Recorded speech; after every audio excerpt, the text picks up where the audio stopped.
every interaction with your child is a form of communication. It's not only about words that you speak with your child, it is the tone with which you speak, your body language, your expression, the hugs and kisses that you give your child. All these give messages to your child. The way you communicate with your child not only teaches them how to communicate with others, but also helps in shaping emotional development and build relationship with others in future life. To communicate effectively with your child or your child to communicate with you, first thing is you need to gain the trust from your child. Bonding should develop. That starts from early ages of the child. To do that, there are a few steps which we need to follow. First thing is active listening. So what do you mean by active listening? Active listening is to be heard. The child should feel that yes, my parents are listening to me, they are understanding what I'm saying, and this affirmation can be given when the child is speaking and you say yes, or nod your head, or give a smile. That makes the child feel that I am being heard. So show them that you're listening to them intently and ask them questions like why, what happened, when did your friend say this, or why did you think you should have done that? So what happens is the children will start feeling that okay, now my mother or maybe father is getting interested in my story, and then they will start revealing more of what they thought they could hide from you. This is one way of improving their communication and also understanding what they are up to in life. Another step to get closer to your child is reflective listening. Now, what is this reflective listening? Act like a mirror.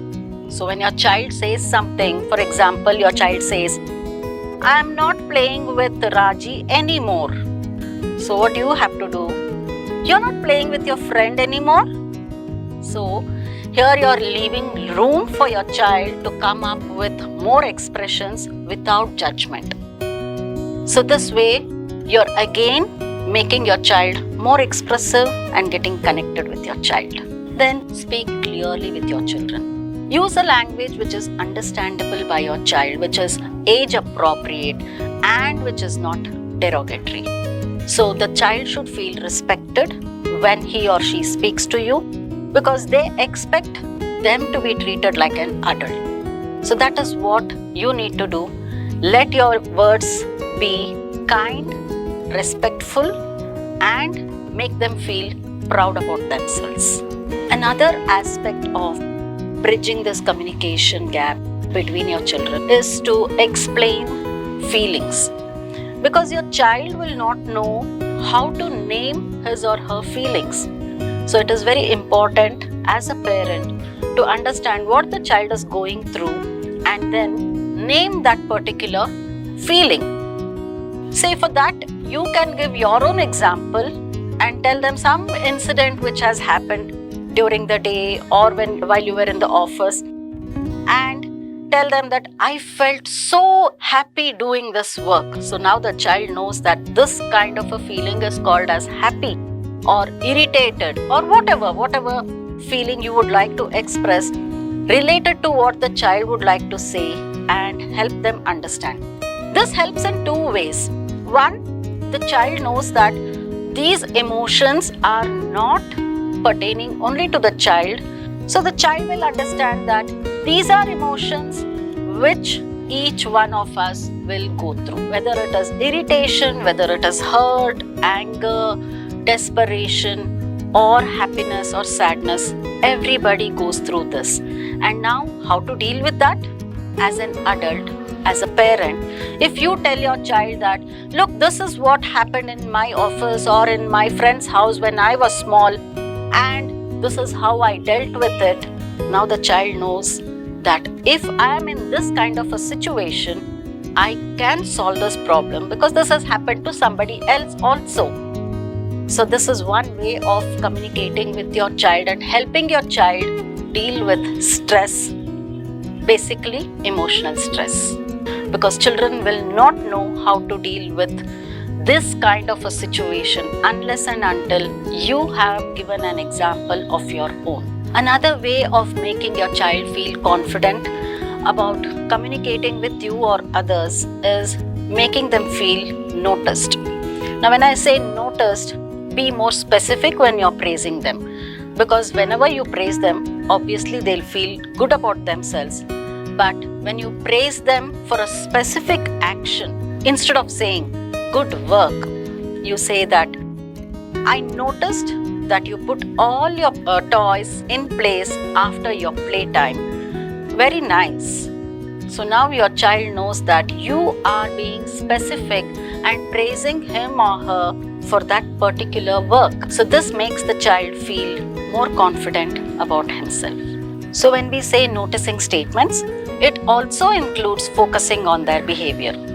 Say you're upset with your child for something, let the critical comments be directed towards the behavior and not towards the child.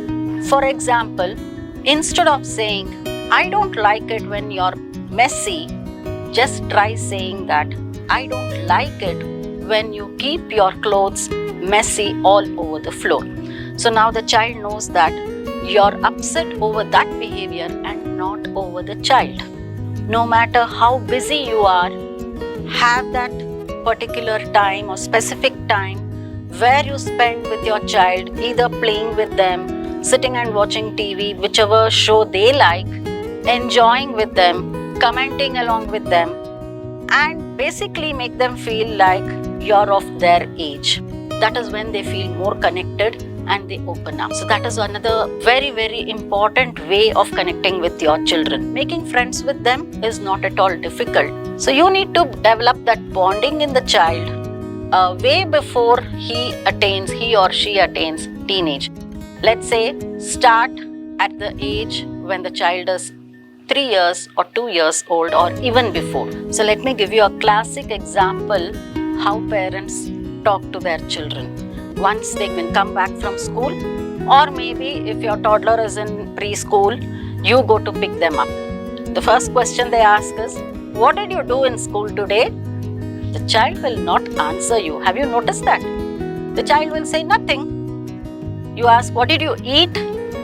They say biscuit or bread or something like that. You will never get a long statement explaining what the child did in school.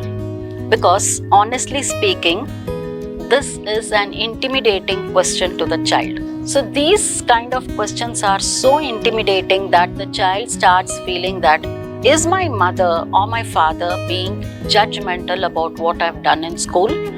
Or is she going to come back to school and question my teacher or question my friends? So when these doubts arise, the child would rather not answer your question and will not open up. So the better way to ask questions is find out what the child has done in school through the teacher and then say or ask, did you enjoy your circle time? Which song did you sing today in school? Or what did your friend Riya bring in her tiffin box today? You liked it? Should I make one for you? So this makes the child feel that you're familiar with what's happening in the child's life. That is how the child is going to start getting connected and feel confident about talking to you. It's inevitable that as your kid gets older, it's impossible for you to be present physically in every aspect of his or her life. But nonetheless, you are required emotionally for your child. If you want a window into your child's, rather your teenager's life, the key is to keep up listening. Instead of listening, if you become the problem solver, then your child will shut down. Most often, this is the mistake as parents we do. Because the moment your child tells his or her problems, be it academics, be it with friends, classroom scenario, bullying or whatever, we panic and come up with solutions. That is not what the child wants from you. He is able enough to find his own solution, but he needs a shoulder to cry maybe or to vent out his emotions. So be there, listen to your child without being judgmental, without giving him solutions unless and until it is asked for. Ultimately, every parent would like their child to communicate with them without any emotional barriers and enjoy talking to their parents. Apart from this, definitely the parents would feel that if the child is able to communicate and connect with them well, then the child becomes more confident, and when he or she steps out into this real world, the child will be quite confident of achieving anything, because communication is one of the key skills required in this 21st century.